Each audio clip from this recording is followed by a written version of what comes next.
don't know the person's specific motive yet, but we do know a few truths. First, this type of violence is not okay. Welcome to the circus, folks, where the American media plays clown, juggler, and of course ringmaster all at once.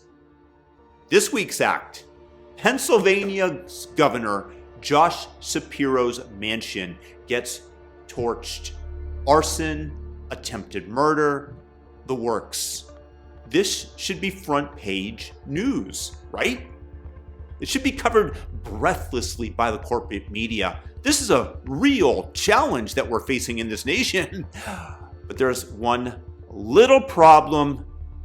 These horrific acts were committed by a guy who calls himself a registered socialist and a BLM fanboy. So then, what would you expect the press response to be? Crickets. Nada. In place of this apparent non-event, they're hyperventilating over a gang member shipped back to El Salvador and painting Trump's MAGA crowd as the boogeymen. I wish I was making this up. A Democrat governor's home goes up in flames, and instead the leftists are chanting, "Bring him back! Bring him back! Bring him back!" about a violent Salvadorian gang member. It shows you where their priorities are. The guy's name is Cody Balmer, 38. He has the handsome features we would expect from most Antifa members.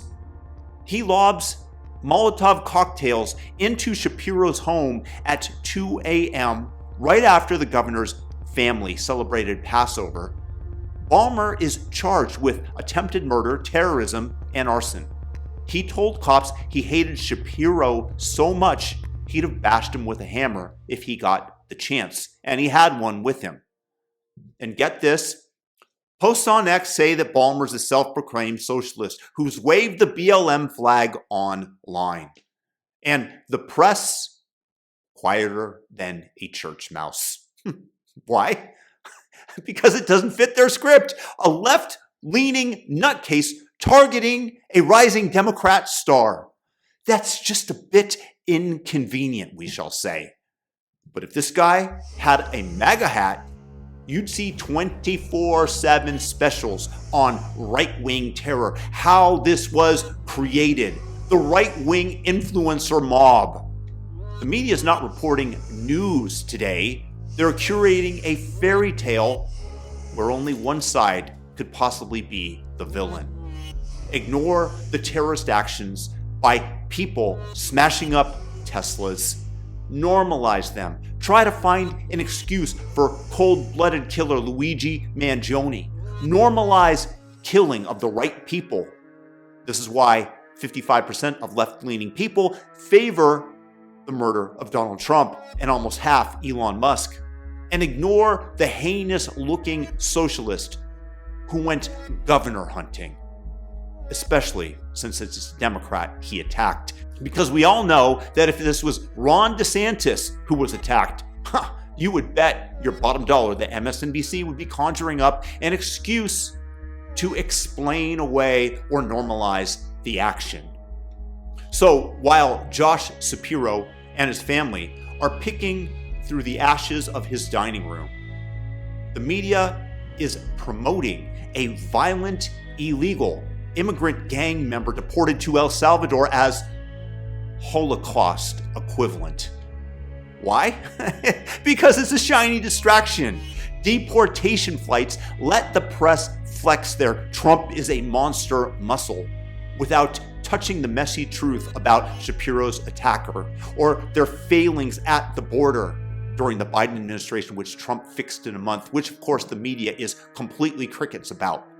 They are still banging the drum that MAGA's the great threat to our national security. Donald Trump and the MAGA Republicans represent an extremism that threatens the very foundations of our republic. Really?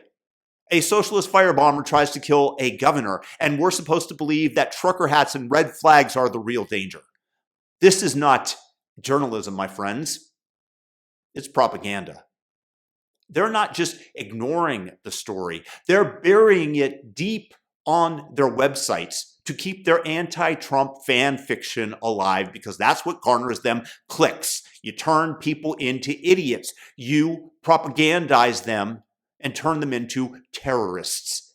When you let one narrative steamroll the truth, you're not informing, you're indoctrinating. And here, my friends, is the knockout blow. Nobody's got the spine to call it what it is. The media won't touch Balmer's socialist rants or BLM posts because it risks their sacred progressive good, MAGA bad storyline. Politicians, they're tiptoeing around it like it's radioactive. And regular folks, they're left scrolling X for scraps of truth while the news pumps out deportation drama and MAGA panic. Where, my friends, is the outrage? A governor's family could have been murdered, and we're letting the press skate by with this sleight of hand garbage. Time was, Americans demanded answers. Now we shrug while the media picks our villains for us. If we don't start shouting the truth and doing so loudly, we're signing up for a future where firebombs are just Tuesday and the press decides what is safe for you to know.